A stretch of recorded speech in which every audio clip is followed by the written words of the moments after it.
So now we get you set for the Sunday slate and week number 7 around the 2024 National Football League season. A football Friday, but obviously with so much else going on in the sports landscape. And Joe, one of the games of the week this Sunday, a Super Bowl 58 rematch and a potential Super Bowl 59 preview in Santa Clara on Sunday afternoon. The 49ers play host to the Chiefs. The odds right now slightly in favor of San Francisco, 1.5 on the spread, minus 126 in the money line. Total at 47 and a hook. Joe, let's start there with those numbers. Does it surprise you at all to see San Francisco as the favorite?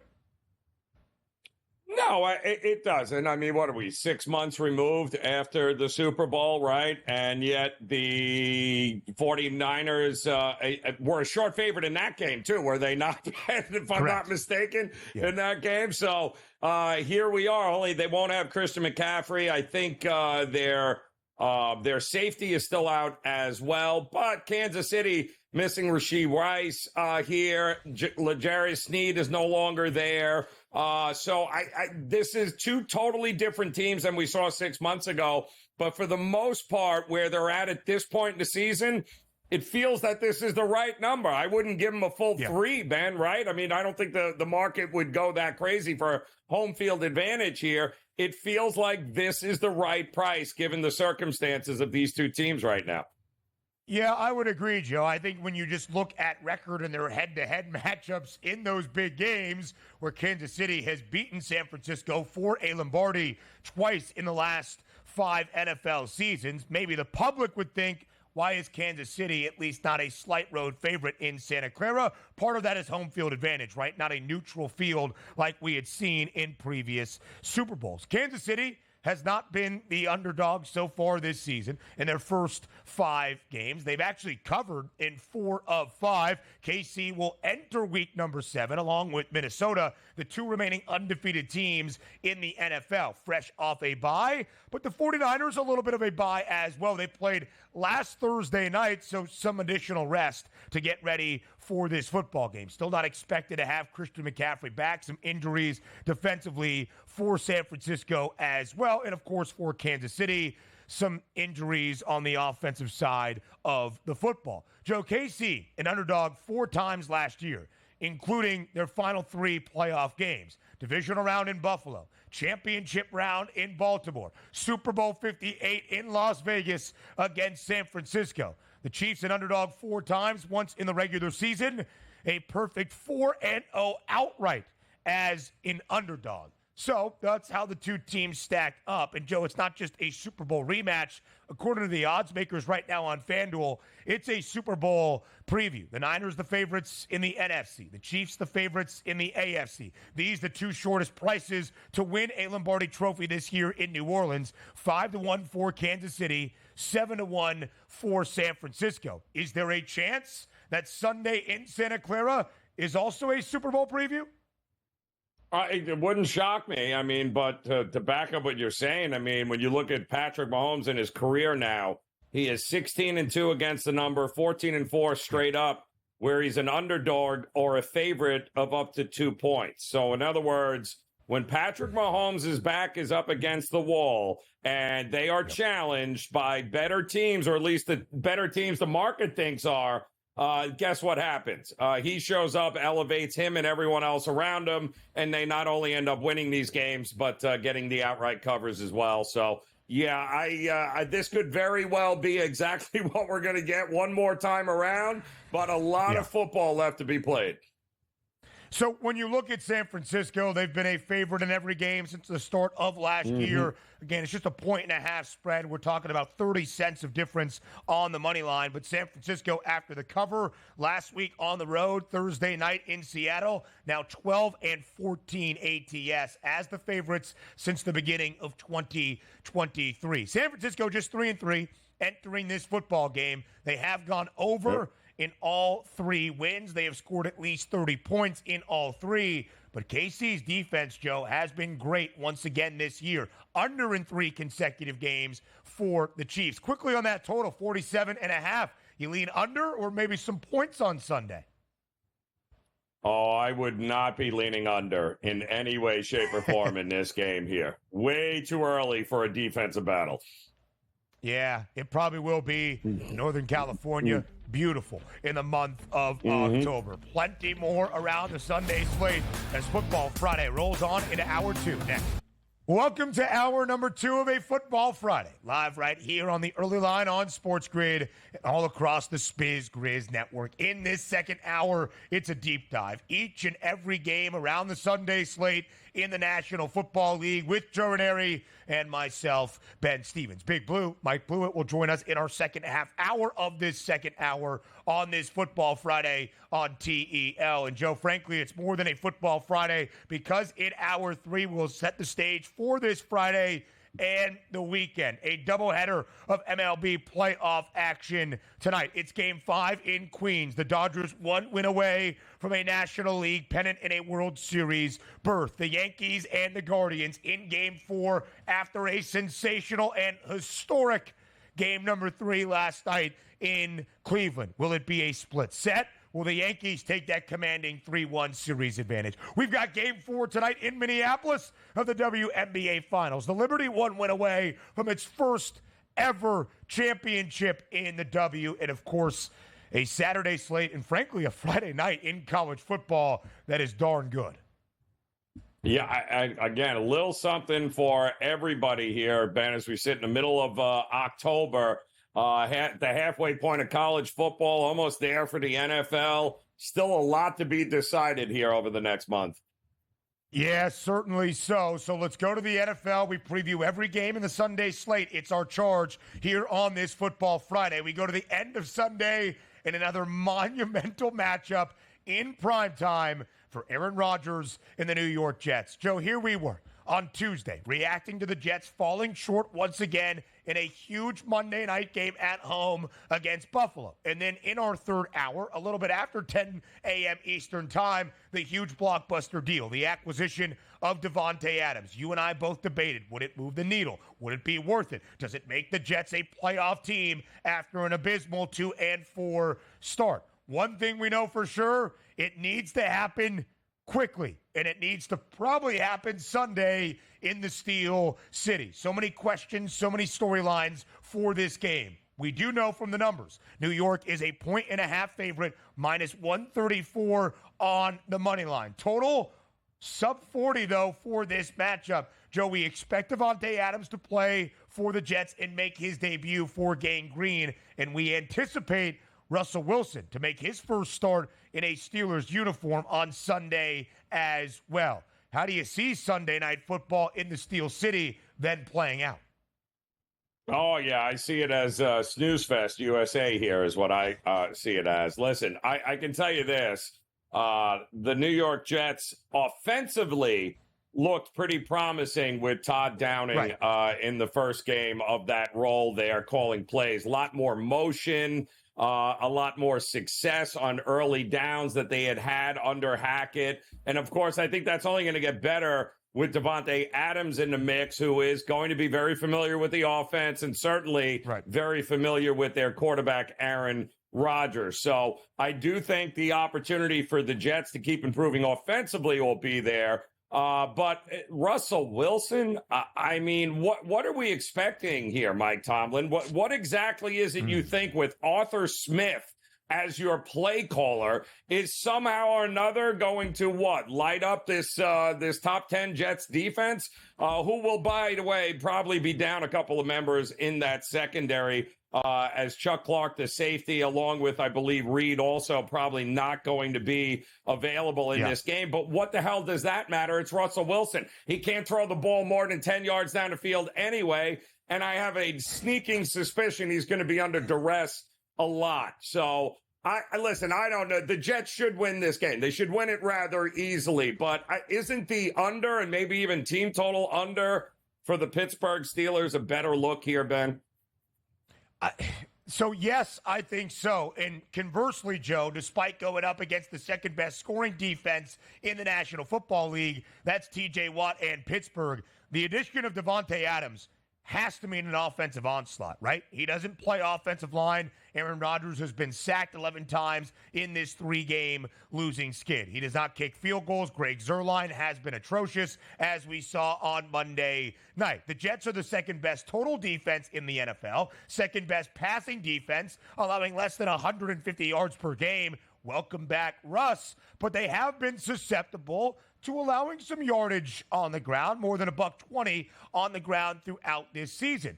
But I don't think Russell Wilson helps the Steelers offensively. I think Justin Fields does, at least from the ground component. And listen, as we shared in our opening segment in our opening hour, Justin Fields was honest and transparent yesterday, meeting with the media. Now that Russell Wilson is back as a full participant at practice, taking reps with the number one offense, Fields said himself, I have not played good enough to earn this starting spot. If you leave doubt, it leads to decisions being made, and that's been the case. Justin Fields has been fine, but he's thrown for less than $180 in 4 of 6 games for Pittsburgh. I don't think he's been tasked with having to throw for 250 plus and 3 touchdowns each and every week, but he hasn't been outstanding from an offensive perspective. He does provide a component on the ground. Joe, the Jets are a road favorite, and I think it's natural to question if the Jets should be laying a price to a 4-2 team, even if it's a couple of cents of difference on the money line. When the Jets somehow, some way, call it a ref show, call it bad defense, call it bad kicking, they find ways to lose games, and good football teams like the Steelers and Mike Tomlin find ways to even have one more point on the scoreboard when the game comes to a close. But once again, this is a must-win game early in the year for the New York Jets if they are going to flirt with playoff contention after the acquisition of Davante Adams. Yeah, well, I was going to say, I mean, the time for panic is come and gone. Like, you should have won 2 of the last 3 games that you played in, New York Jets. But really, I don't know exactly what Pittsburgh was expecting when you hired Arthur Smith to run the offense, and the only wide receiver that carries their weight in salt is Pickens, and half the time he doesn't run the route at full speed. So, and now he's got to go up against Sauce Gardner. So exactly how many yards is Russell Wilson thinking is going to throw here? I just don't see it. I think this is going to be, once again, a game about defense and a running game. I think if Pittsburgh falls behind and they have to become one-dimensional and rely on Russell Wilson throwing the ball, yeah, Ben, it's going to get ugly in a hurry in this game. A very tumultuous 2-year stint in Denver. Last year for Russ, better 26 touchdowns to only 8 INTs. Started 15 games for the Broncos. After week 3, threw for more than 250 yards just once. It wasn't prolific production out of Russell Wilson. Davante Adams, who was great in Las Vegas before that sneaky hamstring injury. It's a blessing he is able to play on Sunday. Was great with Aaron Rodgers in Green Bay. 3 of their final 4 years together, more than 1,370 receiving yards, at least 11 receiving touchdowns each of those 3 years. That is the production that Jets fans are hoping for. Plus 136 for New York to see the playoffs. Note the price, because if they win on Sunday, it's not going to be there anymore. Joe, Sunday starts over in London once again, and for a second consecutive week, the Jags are across the pond. A 1-5 Jacksonville team against a 1-5 New England team. Oh boy, London, get ready for football. Jacksonville, a 5.5-point favorite. Joe, who wins their second game of the year? So if a tree falls in the forest and nobody is there to see it, does it actually even matter or make a sound? I'm going to guess the answer is no. Who in the hell is getting up early on a Sunday to watch this debacle here? The only good news is, listen, I'm rooting for New England because I can't wait to see Doug Peterson have to swim home because he's not going to be allowed on the plane. So this is my hope. The Jags don't cover, but they win like 13-10. And Doug Peterson gets fired and left in London after a win. That's the only thing I'm hoping for. More from Sunday next. The Sunday slate preview continues on this Football Friday live right here on the early line on SportsGrid. Joe, a couple of great divisional duels this week in the National Football League. None better than what we will see in Minneapolis. The Vikings return from London with a 5-0 record, a bye week to get rested and refreshed, and now host the Detroit Lions to in week number 7. And what a matchup we have. The 5-0 Vikings, along with Kansas City, one of two remaining undefeated teams in the NFL, and a 5-1 Lions team that after the dismantling of Dallas last week at the Star, Joe, many are looking at Detroit as maybe the best team in the conference in the NFC as a whole. 50.5 is the total, one of a handful of games that features a total of 50 or higher this weekend and into Monday. The Vikings, though, a home favorite. Will it be Minnesota's first loss of the season, or will the Vikings be the team making the statement on Sunday over Detroit?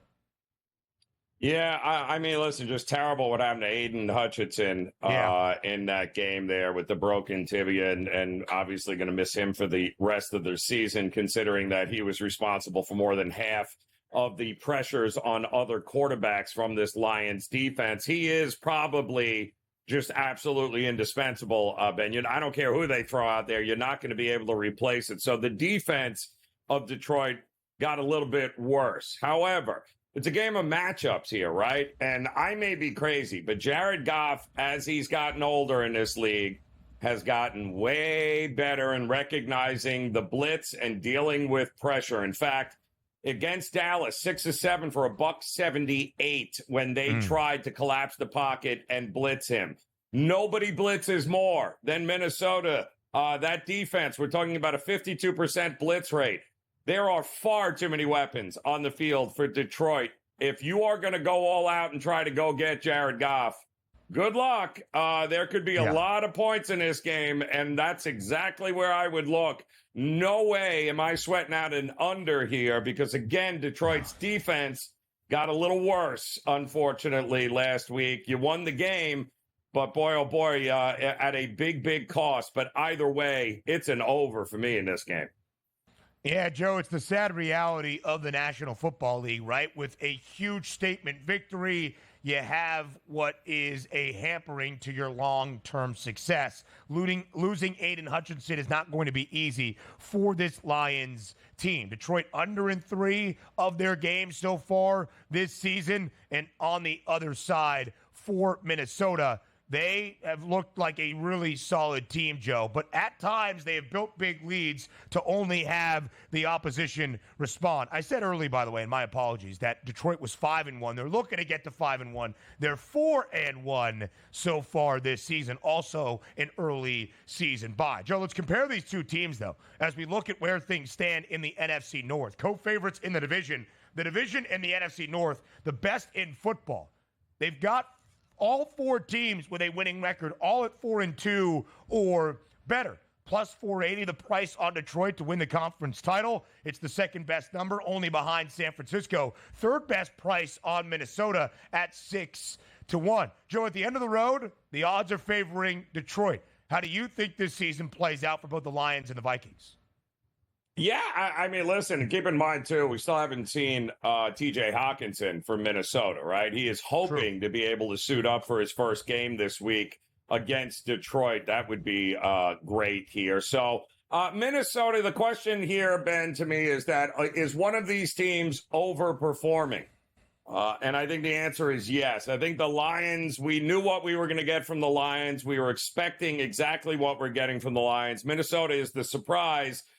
Is it sustainable with Sam Darnold, the quarterback? That is the question. I think, styles make fights. I don't think this is a great fight for Minnesota. I think Detroit has exactly the kind of weapons to make that defense be uncomfortable and give up points. And I think if that's the case and Sam Darnold's got to play from behind, it's going to be a long day for Minnesota. The Vikings have gone under in 4 of 5 games. The only over this year was a wild game against Green Bay in Lambeau, their only divisional game so far this season, and it did hit the over. Yep. Again, Minnesota had built such an early lead, 21-zip, 28-zip, whatever it was, before Jordan Love and Green Bay did make it interesting, certainly in that second half. Because Minnesota has been up so big, it has forced their opponents at times to throw, playing from that deficit. Third worst passing defense, that's the Vikings, despite being the fourth best scoring defense in the NFL. So could be a recipe for Jared Goff. Another divisional duel and an intriguing one at MetLife on Sunday. The Giants host the Eagles, 3-point spread in favor of the road team from Philadelphia. Malik Neighbors back at practice, trending in a positive direction to return for the G-Men. Joe, only one prop available in this game. It's Saquon Barkley, who did not have a great week last week against the Browns. And the Eagles, as I have said, probably the least optimistic team with a winning record so far this season in the NFL at 3-2.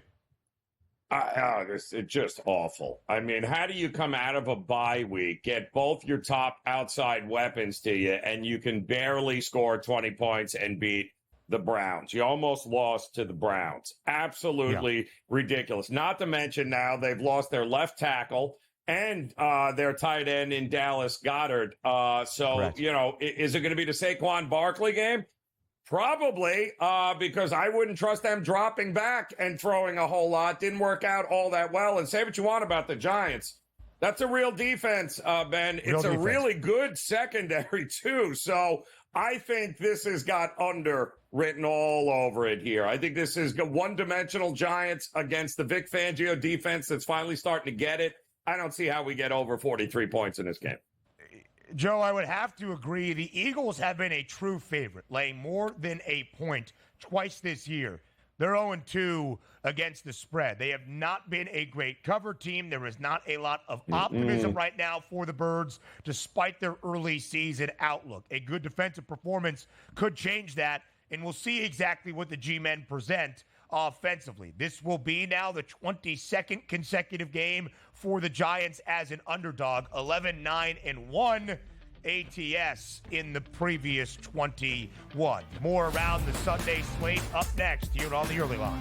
Some interconference matchups, pretty intriguing for the Week 7 Sunday slate to break down for you here on this Football Friday on TEL. Joe, this one I'm really excited for. I think it's one of the best of the early viewing window on Sunday. To Lambeau Field we go. The Green Bay Packers playing host to the Houston Texans. 2.5-point spread in favor of Jordan Love and the Pack at home. 47 and a hook is that total. How do you see this matchup between Houston and Green Bay on Sunday? Yeah, I actually, Ben, I do like Houston getting the points here. And call me crazy, that is a different offense when you can get Mixon and Pierce running the Big ball time. like they did here. And I think that is the key to this game. Can the Green Bay Packers defense under their new defensive coordinator, Jeff Hafley, and he's been doing an amazing job, by the way. This is a different Packers team because of this defense and what Hafley has done. But at the same time, if Texas is going to rely on Stroud in every 3rd and 9 and 3rd and 12 to have to pull a play out of his you-know-what in order to get it done, I'm not buying it here. I also believe Houston's defense also getting back to Nico Autry off of suspension. This was a guy that had 11 and a half sacks last year in Tennessee. So I do think that the defense going to get some help back in the secondary that was hurt a week ago against New England. I think getting a field goal here is an interesting proposition against this Packers team that I don't think will have the same kind of offensive success as they've had over the last couple of weeks.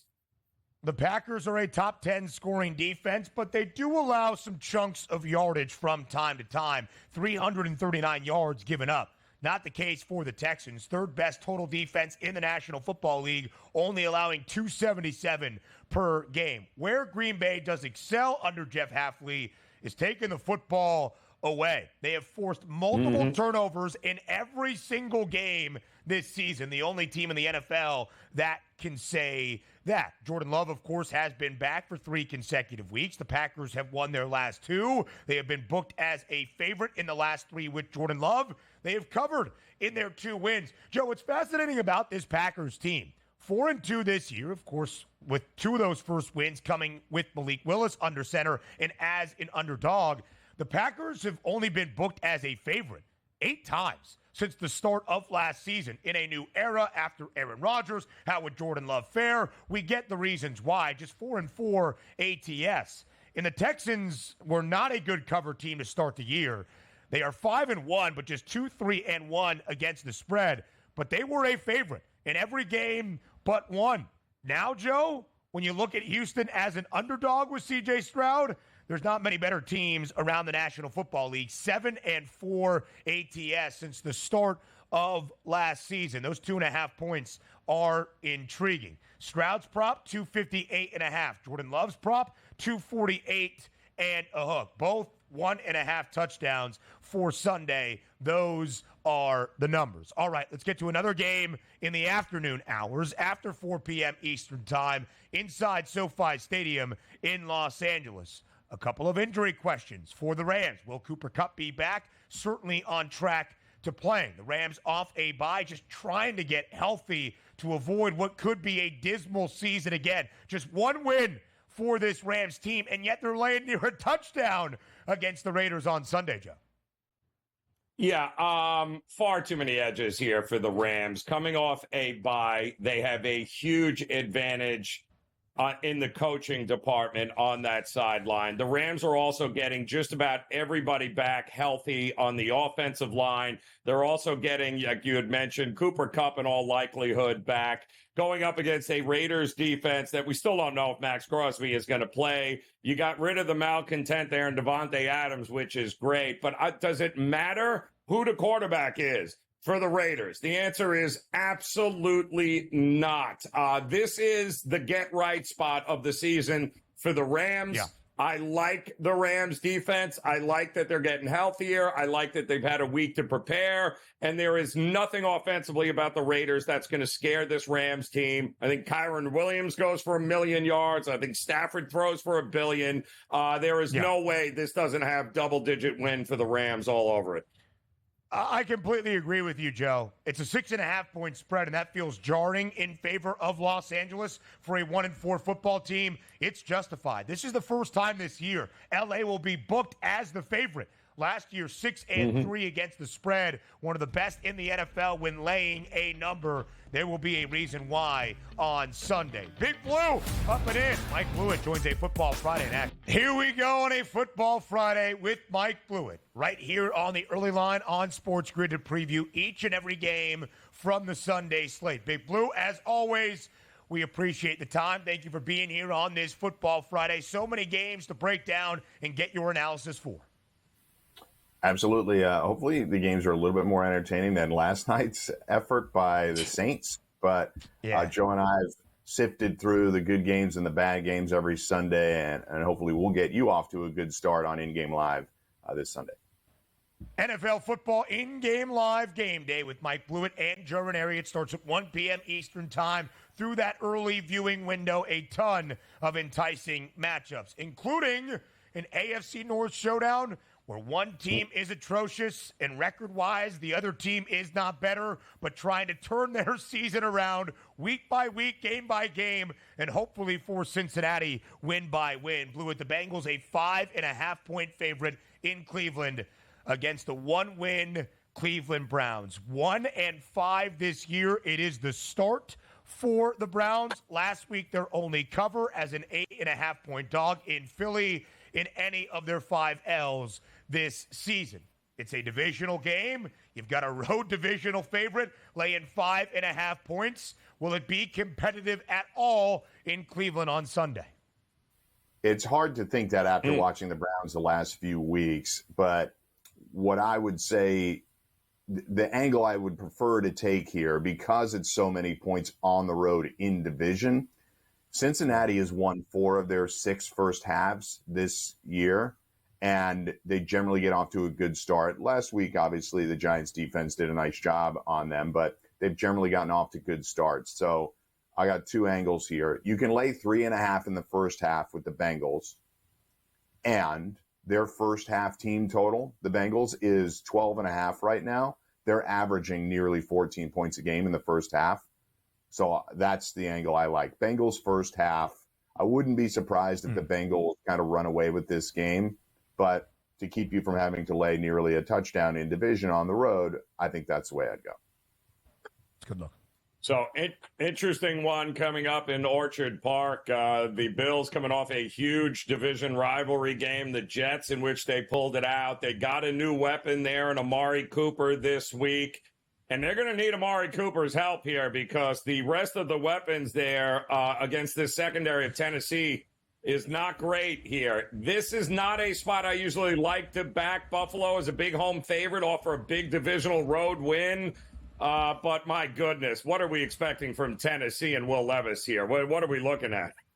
I think you and I have to the conclusion that Levis might be the most entertaining player in the league. Oh, because he keeps us on the edge of our seat on nearly every drive. I think we've been looking at interception props, but you're laying too much juice now to even make it worth it. And of course, he threw another devastating one. They didn't pay for it last week, but it was a terrible interception late in the game. I just don't know if the Titans can hang points-wise. I'm with you, Joe. 8.5 is a ton.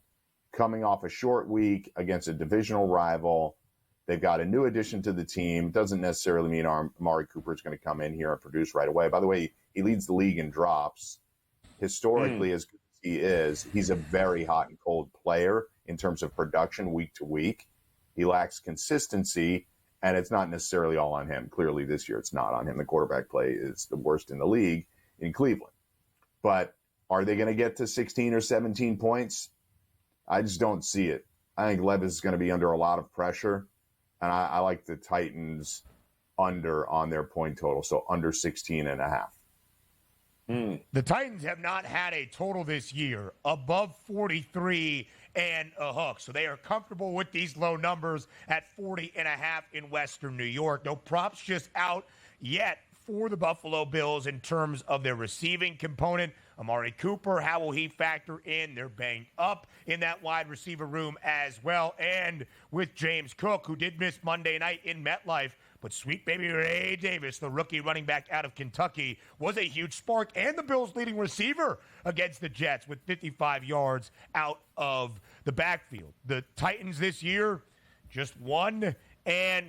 They have not covered in any of their 4 losses. They have been a favorite, weirdly, twice in their last 3 games, an underdog in every single other game since the start of last season. This an 8.5-point spread. 3-point number in Indianapolis. Still some quarterback questions to decipher. Anthony Richardson trending like he is going to return for Indy after missing the last 2 games. Will Jonathan Taylor be back in the backfield if AR is healthy? Should he even start in place of Joe Flacco, who somehow, some way continues to defy his age and his lack of experience with his current organization? Blue on the other side, Miami off a bye, trying to figure things out offensively until Tua Tagovailoa returns. 3-point spread in favor of Indianapolis. How do you see it playing out?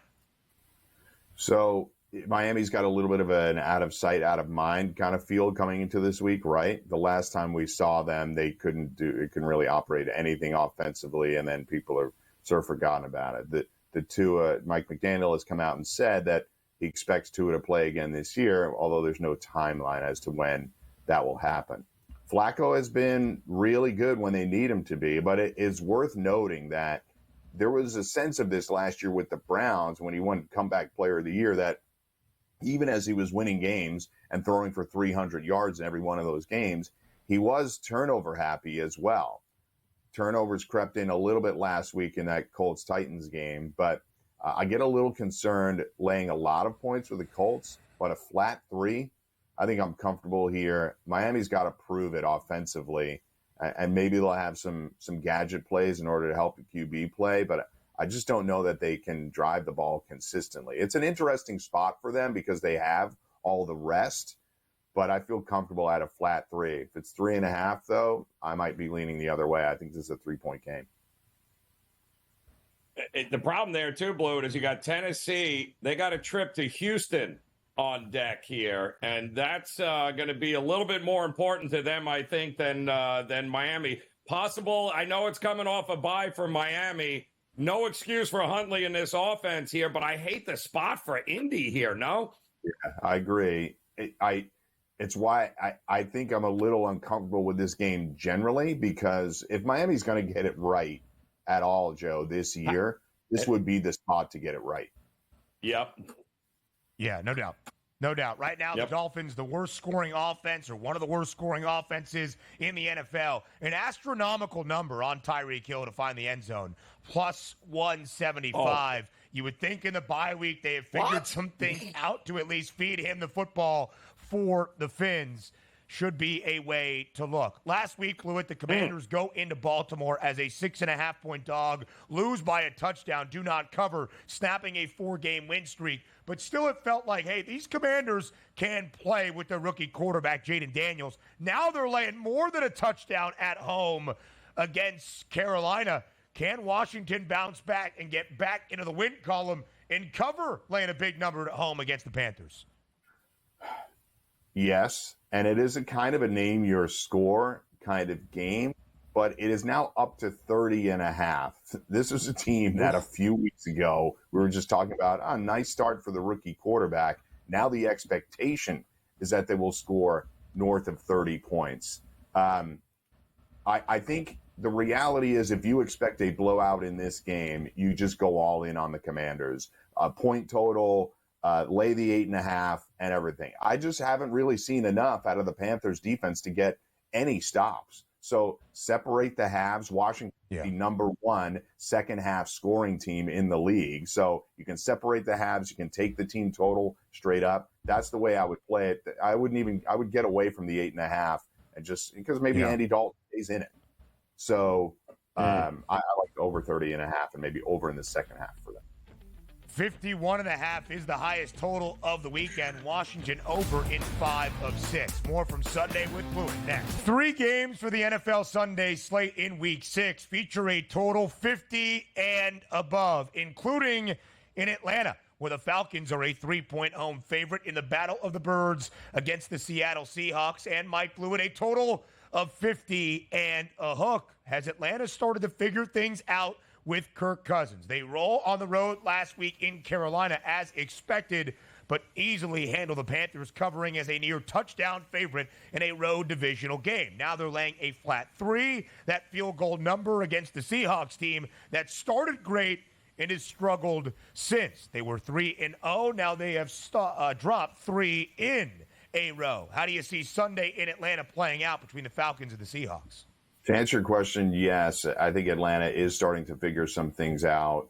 I just think Raheem Morris is doing a really good job, and Kirk Cousins is getting healthier by the week as well. It's a new team. He's dealing with a long-term comeback from an injury, so I think they are trying to figure things out. And something I think we discussed last week, and Joe and I certainly talked about it the other day on air, is I'm not a huge believer that there has to be balance in your offense if you're doing something well. But I think with Seattle, that is something that they need to strive for, and they're not seeing enough of it right now. They're getting down in games and having to throw a lot. So Geno Smith leading the league in passing yards is not really a recipe for success for the Seahawks. It looks good statistically for him, and if he's on your fantasy team, great. But they need to get the ball in Kenneth Walker's hands more often. He's seeing far few touches for them to be able to consistently win games, and until they get that right, maybe this is the week that they can do it. I would force the issue with Kenneth Walker if I'm the Seahawks. But right now, I like the Falcons at home. They're not laying a ton. It's a funky interdivisional game. You don't see these teams match up all that often. But I like Kirk Cousins. I like the way he's playing. I like this Falcons team more than I like the Seahawks right now. Now, I hate this Falcons defense who can't get to the quarterback at all, and that's a recipe for disaster. Even for Geno Smith, if you give him all day to throw and find those wide receivers. So feels like points are coming in that one. I don't know that points are coming in the rematch here, Blewitt, that we just saw 6 months ago between Kansas City and the 49ers, but yet some different faces, some guys not there, but it feels like we got pretty much the same line we did six months ago. What changes in this game? Anything? Yeah, a little home cooking, I guess. Jordan Mason obviously banged up the other day, but doesn't really matter who's in for the Niners. in terms of getting their running game going. I think they're doing a great job recently of getting these weapons as they're healthier, getting as many guys involved as possible. I just continue to think that, look, Andy Reid is unbelievable coming off a bye historically.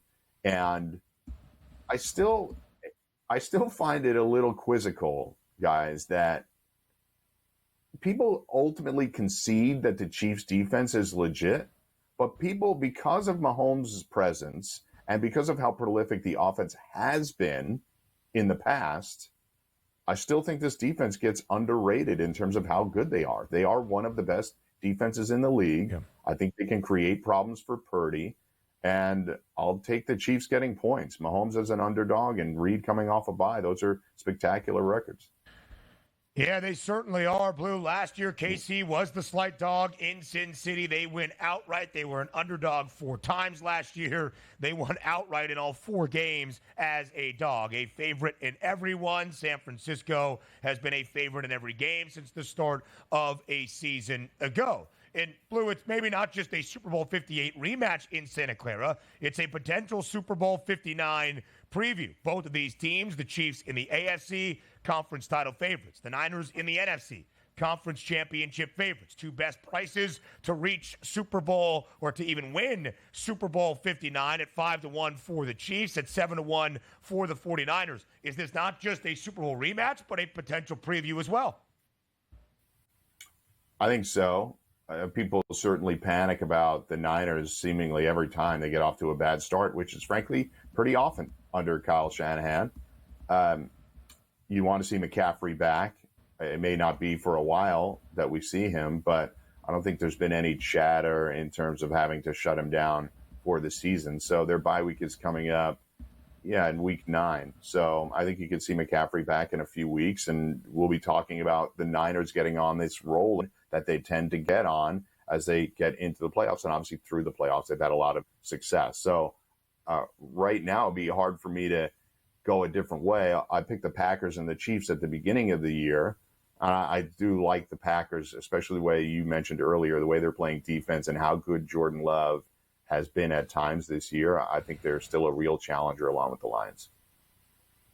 How about a big NFC North battle? Detroit taking on Minnesota here. Jared Goff coming off the game of all games. Sam Darnold, the unexpected one. What are we getting in this one here, Blewitt?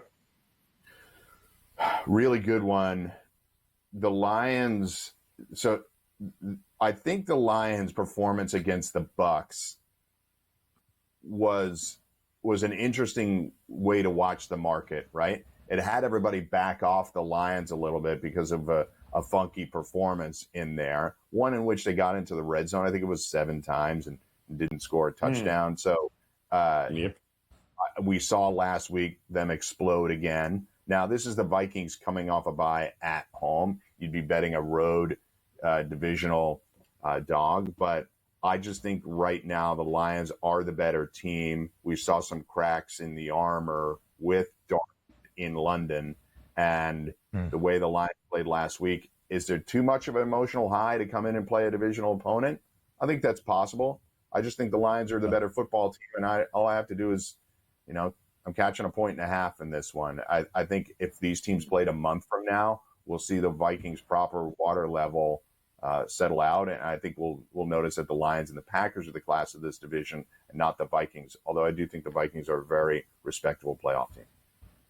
If the Lions do win outright, both of these teams will be 5-1. Minnesota enters Week 7 as one of the 2 remaining undefeated sides, along with Kansas City. Co-favorites as well to win what is a highly competitive division, that being the NFC North. All 4 teams 4-2 or better so far this season. Mike Blewitt, wave the terrible towel, because we go to Pittsburgh on Sunday night with you up next in some quarterback questions here on the Early Line. Sunday night in the Steel City, what a marquee matchup to end out the Sunday slate in prime time. The New York Jets in a must-win night game once again as they faltered on Monday against Buffalo. They add Davante Adams on Tuesday morning. Rah-rah, everybody's happy in Florham Park. But are they really? They're 2-4. They're 2 games below 500, despite being a road favorite in the Steel City. But Mike Blewitt is a Steelers fan and calls it like he sees it. Mike Blewitt, no official confirmation yet for your Steelers that Russell Wilson is going to start, but he's back at practice. He's taking the reps with the ones. More than likely, it is his show and his Steelers debut on Sunday night against the Jets. Let's start there before we dive into the actual game. Is that the right decision? Is starting Russell Wilson ahead of Justin Fields the right call by Mike Tomlin? I think it's a tight one. What would bother me is if we talked about this during early, like preseason and early on in the season. I certainly have talked about it on this network a number of times. The Steelers promising Russell Wilson the job at any point, which Mike Tomlin did do as the starter, was odd to me. They had no allegiance to him. There was no reason for him to do that. They should have just left it to a training camp battle. Now, neither guy played well in training camp, and Fields got the job because of what happened to Russ and the ridiculous training camp incident where he's blocking sleds and pulled his calf. Now, Justin Fields, interestingly, took ownership. He said, if I were to be benched, it's because I didn't play well enough, and he takes accountability for that. I think there are moments with Justin Fields, which is what we've seen throughout his career, where he's been really explosive, particularly running the ball. Again, the second half against the Raiders, another good half. But with 30 seconds left in the first half against the Raiders, the Steelers had 6 points. It's a consistent problem. They don't have any ability to push the ball downfield. Now, the real issue for me is that Russ isn't any good at it either. So I think you might get a similar type of play without the ability to run the ball. Fields is taking care of the ball really well. Hopefully Russ will do that too. Do I think Russ is going to provide a spark? I don't, but it's clear the Steelers may think that he could provide a little bit of a spark with downfield passing, get Pickens more involved. I just don't think the offense is going to be that much different no matter who's QBing it. It's conservative. I think they have to play that way because of the makeup of the roster. They've lost some offensive linemen now as well. And the reality is Arthur Smith isn't all that creative. He just hasn't proven to be a creative offensive mind in this league. Yeah, shocker, Arthur Smith. How about Saquon's return there? A little revenge spot here with Philly and the Giants. I can't think of 2 offenses I trust less than this here, Mike. What are you thinking? God, it feels like a hard under. It just does. I don't know what the hell these guys are going to do to get over 43. The Hurts turnover issues, they were bad against Cleveland. If it wasn't Cleveland, Joe, they would have lost to 29 other teams. Honestly, they were terrible, missing field goals, and it was a tight game somehow. The Browns are awful, and it was tight. And obviously the whole incident with Sirianni, the clown, and all that kind of stuff. But I just think it's got to be an under. Saquon, sure, revenge factor here. Maybe take some Saquon overs, but how aggressive can you be on the overs if we don't expect either of these teams to light up the scoreboard? 81.5, the rushing yards prop for Saquon Barkley also has his receiving yards number out there. He was quoted earlier this week saying, I'm over it. I think they're probably over it as well. His departure to a division rival, Saquon, I'm not so sure about that as you enter East Rutherford, New Jersey on Sunday afternoon. Quickly back to the Steelers, Blue, for Sunday night. Yeah. Huge game for the Jets once again. Almost feels like a must-win spot as it was to end out Week 6, to end out the Sunday slate, Week 7. But the Jets often find ways to lose football games. Will they get the win in Pittsburgh as a slight road favorite on Sunday night? Everybody playing their best game right now. I think the Jets are a little bit of a better football team. A lot, but everybody playing their best game. But the Jets commit a million penalties. You can go on the road and commit 10 penalties and win. The Steelers are a home underdog, and Tomlin is lights out in this spot. He just is. Yep. If you're asking me straight up, though, I think the Jets will get the win. Yeah, it's a great point, Blewitt, right? The Steelers have only winning ways in 18 years under Mike Tomlin. They're going to make you beat them, and the Jets have found a way to falter time and again. Mike Blewitt, we'll see you on Sunday. We appreciate the time. More of the early line in Hour 3 up next.